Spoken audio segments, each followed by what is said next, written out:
cidadania. Podemos dizer que a cidadania é a prática dos direitos e dos deveres sociais e políticos estabelecidos dentro de uma comunidade. É também a condição de cidadão, ou seja, se uma pessoa leva sua vida social de acordo com as leis, com as normas, com as regras do lugar onde ela mora, ela é considerada uma cidadã. Está praticando a cidadania. A cidadania é uma ideia dinâmica, está sempre mudando. Essas mudanças são causadas pelas transformações sociais nos momentos históricos. Um bom exemplo disso é o momento que estamos vivendo agora, esse momento da descoberta do coronavírus, onde as pessoas foram orientadas a ficar em casa, os comércios fechados, as escolas fechadas, e o fato das pessoas se cuidarem com o objetivo do bem coletivo é um ato de cidadania. A primeira noção de cidadania veio dos povos gregos da antiguidade, com seu conceito político de democracia. Entretanto, não era conferido o título de cidadão a qualquer habitante das comunidades gregas. Apenas homens livres, geralmente os que tinham posse ou guerreiros, filhos de outros homens livres, podiam ser cidadãos. As mulheres, crianças, estrangeiros, escravos, comerciantes, artesãos não eram considerados cidadãos e suas opiniões não tinham qualquer valor. Mas a noção de cidadania mudou de acordo com o tempo.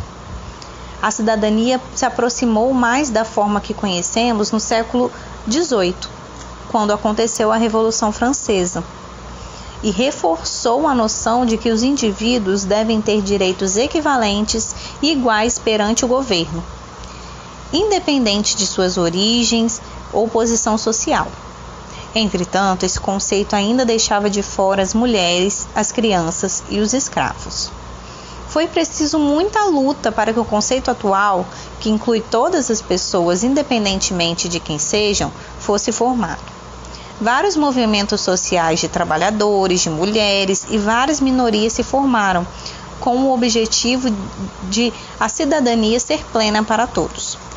Foi um processo longo e que ainda está em movimento, visto que até hoje se faz necessário que falamos sobre as conquistas da cidadania.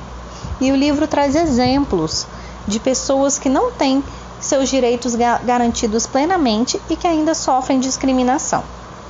O primeiro exemplo, que fala da relação escravo e senhor, nos mostra a discriminação contra os negros. Os negros ainda sofrem o reflexo daquela época em que todos os negros no Brasil eram escravos. O trabalhador industrial, que tinha um trabalho árduo, bastante desgastante, e não tinham seus direitos trabalhistas, nem as condições adequadas para exercer sua função. As mulheres e as crianças eram exploradas de forma até pior, trabalhavam o mesmo que um homem e recebiam muito menos. Sobre as mulheres, o livro fala que a noção de igualdade entre os gêneros nem sempre existiu. Até recentemente, pregava-se que as mulheres deviam obedecer aos homens sem o menor questionamento. Os homens podiam castigá-las se assim desejassem. As mulheres serviam apenas para complementar a vida dos homens, ou seja, cuidar do lar, dos filhos e do marido. Sobre a criança, aprendemos que até pouco mais de um século, as crianças eram tratadas como adultos em miniatura. Assim que tivessem força, começavam a trabalhar pesado com seus pais e levavam uma vida não muito diferente da dos adultos. Não existia noção de que nessa fase da vida a pessoa precisa principalmente de afeto e proteção. E vem falando também dos idosos.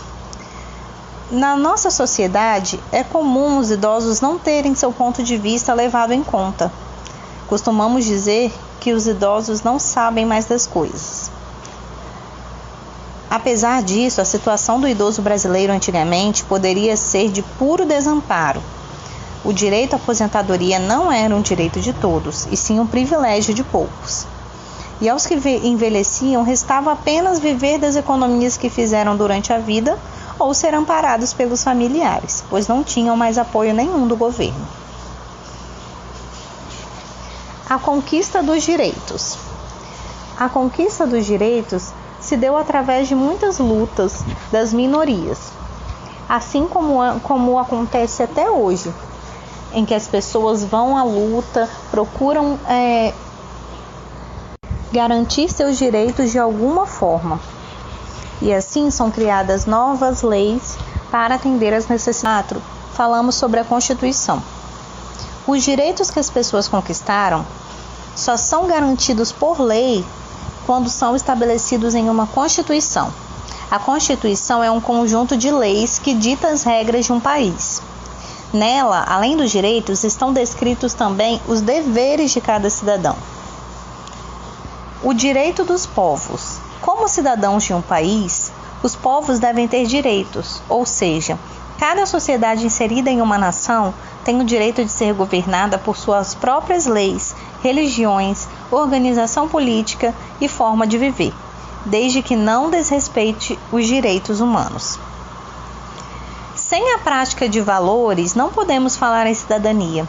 A cidadania é condição da pessoa que, como membro de uma sociedade, independentemente da cor de sua pele, de raça ou classe social, acha-se no direito de lhe permitir participar da vida política.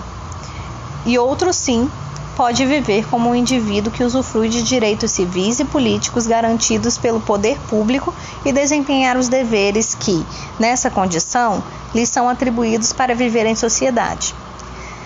Então, é preciso que falemos sobre os valores morais e éticos, sobre o respeito, para que possamos entender que a cidadania deve englobar a pluralidade, a diversidade dos seres humanos.